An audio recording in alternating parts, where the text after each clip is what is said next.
I am Tina, a 25-year-old introvert. It seems my family, especially my brother Alex, thinks I'm a NEET, not in education, employment, or training. There's a reason I ended up this way. An experience in middle school led me to lose trust in people. My issue with trusting wasn't due to just one reason, but the biggest one was being ignored by everyone around me.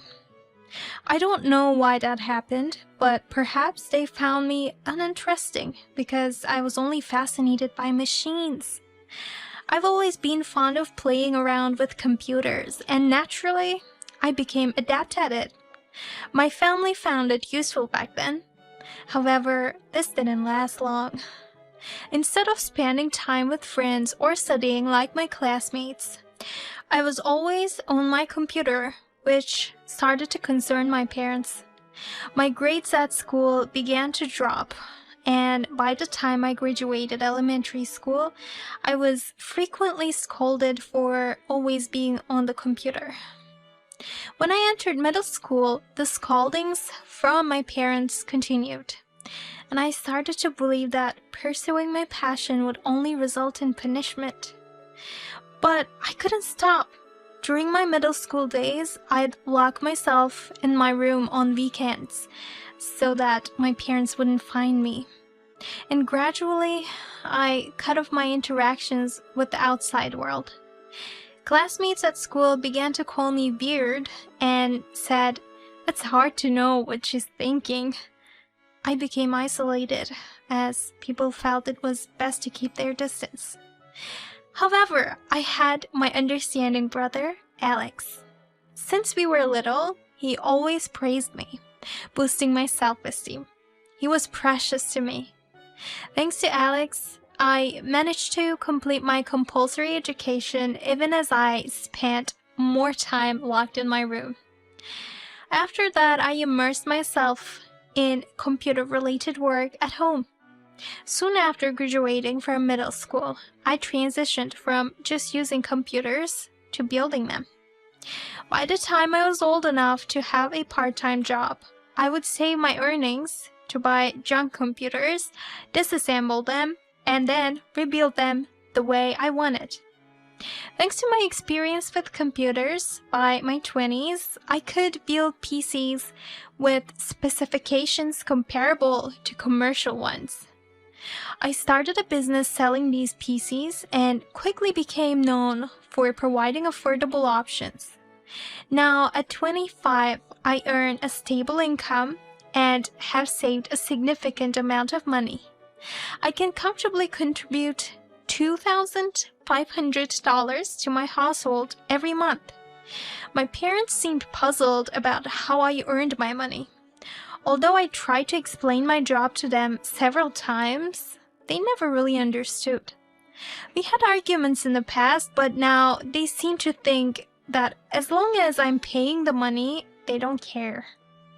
From then on, as long as I contributed money, they stopped interfering in my life.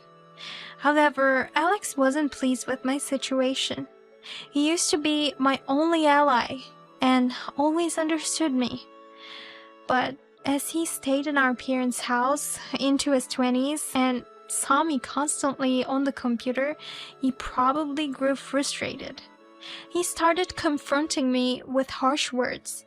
I would retaliate, leading to frequent clashes. Our relationship worsened, especially after he got married.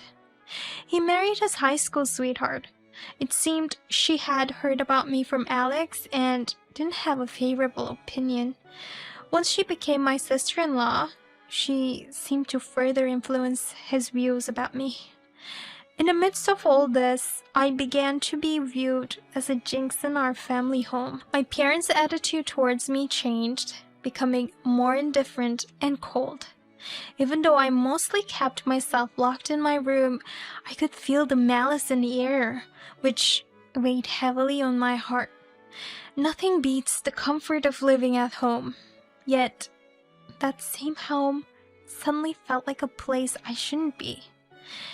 Gradually, I sensed an increasing hostility from my parents. Home no longer felt like the safe haven it once was. The reason I had stayed at home and kept to my room was because I earned enough to contribute significantly to the household expenses. Yet my brother Alex and my sister-in-law didn't seem to understand that. From their perspective, I was just a burden, leeching off our parents. Alex and his wife started hinting that they wanted to live with our parents, pushing for me to leave. For my part, if Alex was seriously considering living at home, I was open to moving out. Our relationship had soured, and living together would only worsen things. If I left, the money I was contributing to the household would be saved. That didn't sound bad at all. As I pondered this, Alex suddenly brought up the topic of inheritance. He seemed to be under the impression that our parents were well off and that I was living comfortably without a job.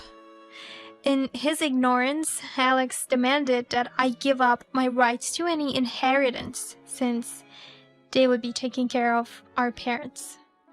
What Alex didn't realize was that it was precisely because of my contributions that our parents were able to live comfortably without working. I didn't appreciate being seen in this negative light. I seriously considered leaving, but I remembered the supportive brother Alex used to be. To clear things up, I asked him if he really wanted me to go. In response, Alex coughed. Of course, just leave already.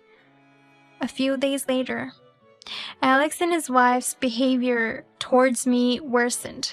They banged on my door, told my mother not to cook for me, and demanded I do my own laundry. Though it hurt, these were things I'd have to do on my own once I moved out. Still, their blatant attempt to dry me out was hard to stomach. Quietly, I began plotting my revenge. My forte is tinkering with machines, a skill good enough for professional work. Alex seemed to have forgotten this. Crossing someone with my tech skills wasn't wise. I wasn't exactly the forgiving type. I wasn't going to leave quietly, especially when even my parents seemed to side with Alex, likely hoping for grandchildren from him. Given their alliance, I decided to leave them a little present, a device I set to activate after my departure. After searching for a new place, I finally found one and was ready to move. Facing my parents and Alex, I said, I've supported this family for years, and this is the repayment I get. You'll see who the real curse was. Though my parents seemed briefly taken aback, they quickly brushed off my words, likely thinking Alex would handle things. Their indifference stung, but it didn't matter. I left home with a heavy heart. I moved my belongings, purchased new furniture and appliances, and set up my new place. Surrounded by the things I love, my new space was even cozier than I had imagined. My work has been going much smoother than before, and what can I say? I can't complain. At first, since it was my first time living alone, I had some apprehensions. However, once I started, there was no need to worry at all. I even felt that if it was this comfortable, I should have started living alone much earlier. Fortunately, my neighbors were all friendly people, so even though I tended to stay home, I lived comfortably. Since I left home, my days have been more fulfilling than ever. As for my family, the money I used to contribute became zero, so their income drastically decreased. Perhaps they started to struggle financially as I received a call from my mother, whom I hadn't been in contact with. You messed with the machines in the house, didn't you? Messed with? What do you mean? The computer is acting up and the electronics aren't working. They seem to be broken. Is this because of you? I don't know what you're talking about. You're the only one who could have done it. Fix it. Look, I would have helped when I was living at home, but since you kicked me out, I won't. I can do it as a professional job and charge you regular fees. What will it be? You're charging your own mother? I can't believe you. At least give me a discount. Why? I'd do that for a close friend. But why would I give a discount to people who look down on me? Never mind. With that, she abruptly hung up. I had anticipated her reaction and was responding to her call with ease, but it seemed my mother didn't appreciate my calm demeanor. After hanging up, she sent me an email saying, "If you continue with that attitude, you'll lose all your friends." I was shocked by the immaturity of my own mother. All I had done to the computer before leaving home was to reset the status of the family computer that I had maintained. I had been providing updates that would usually cost money, but I just reset them to 0. But to a layperson, it probably felt like the computer was malfunctioning. If she wanted it back to how it was, she could simply hire me, a professional, to do the job. But she wasn't satisfied. I had expected this reaction, and if she didn't like it, she could leave it be. Half a year passed since I was forced to leave my family home. As I got used to living alone, I received a call from my father, whom I hadn't contacted at all. "Tina, can you lend me some money?" "What? Why? What happened?" "Since we started living with Alex and his wife, our expenses have skyrocketed. Every time we want to buy something new or go on a trip, they demand money from us. It seems Alex thought we had saved a lot of money." "I see. But why should I lend you money? You all kicked me out of the family home and now you're asking for money from the daughter you forced out? You must have seen this coming." "Even if you say that, we can't help our current situation. I don't need a lot, just about $500 will do." "I have no intention of lending you money. I only contributed to the household when I lived there. Now I have no plans to help financially. As for the machines, I can fix them if you hire me professionally." "Is that how you treat your parents? I never knew you were so ungrateful. We let you live freely at home even after you graduated from middle school." I didn't feel like listening to his self-righteousness, so I hung up. Unlike my mother, my father didn't send emails. Instead, he started calling more than twice a day. Both of my parents are such a hassle. A few days after the call with my father, my elder brother called. It seems they may be having financial difficulties. When I answered the call, my brother asked, "I want to know why we were affluent when you were living at home." It appears they finally realized the financial difference between when I was there and after I left. But it's too late now. Now I'm completely settled into living alone. I consider this place my home. Given that I can comfortably manage both work and personal life here, there was no way I would leave this place. Hey, why was our family wealthy when you were at home? I used to give $2,500 to my parents' house every month for living expenses. So of course they were more affluent than they are now. I did think $2,500 was a lot for just my living expenses, but I felt grateful for all they'd done for me, so I decided to give a bit more. So that's what it was. After you left home, there was no reason to continue giving them money. I felt indebted to them. even though I went through a lot. But after all that, they threw me out in such a manner. That's true.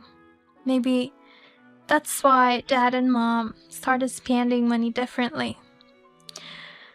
I think you understand, but I won't ever return to our parents' house.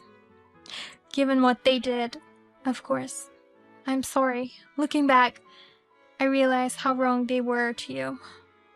It's a little late for apologies, especially now that you're in trouble. Can this be our last call?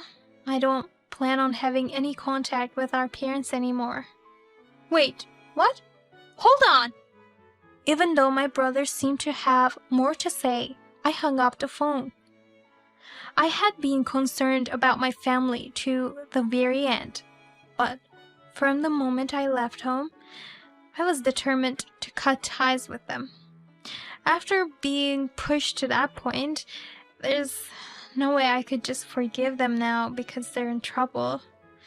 I decided to terminate my cell phone contract to cut off any further contact.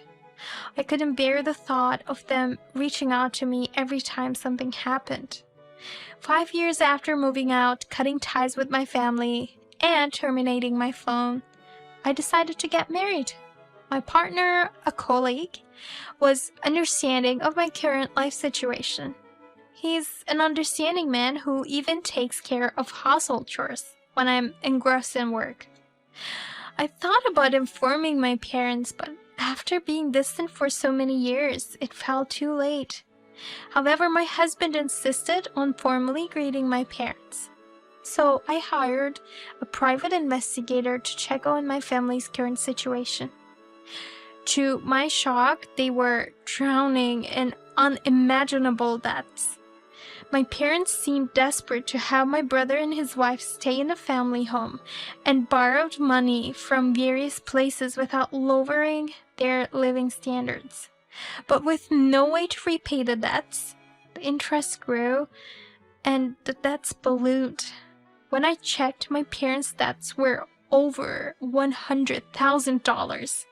The family home, which they'd put up as collateral, was gone, replaced by an empty lot. While I was attached to the home where I'd lived for so long, this was all due to my parents' actions. I also had the detective look into my brother. He was in the midst of a divorce trial with his wife, who was resisting the divorce due to her reckless spending. The trial seemed deadlocked, and though my parents had been expecting to have grandchildren, the couple had no children. There were rumors that my brother was infertile, which were confirmed by the hospital they were visiting. Knowing all this, it became clear why my parents had prioritized my brother over me, even throwing me out of the house. With these revelations, it's understandable they'd be disappointed. The situation was much worse than I'd imagined. Meeting my father, mother, and brother under these circumstances, wouldn't it be a wise decision for my husband and me? Now I have a supportive husband, 4 children, and a dog. We've purchased a big home where all of us live happily. If they knew about my situation, they'd likely want something from me. To protect my current life and family, I took action as soon as I learned about all this. I went to the local government office and ensured that only I can request my personal information. I wouldn't approach them, and I asked my husband to let go of the idea of greeting them. When my husband heard the full story, he was disappointed, but he understood. Afterwards, my husband didn't say anything about my family. It was a situation where so much was happening, but maybe there will come a day when I can introduce my current family once things settle down at my parents' house. I hope I can mend the relationship with my parents and brother someday.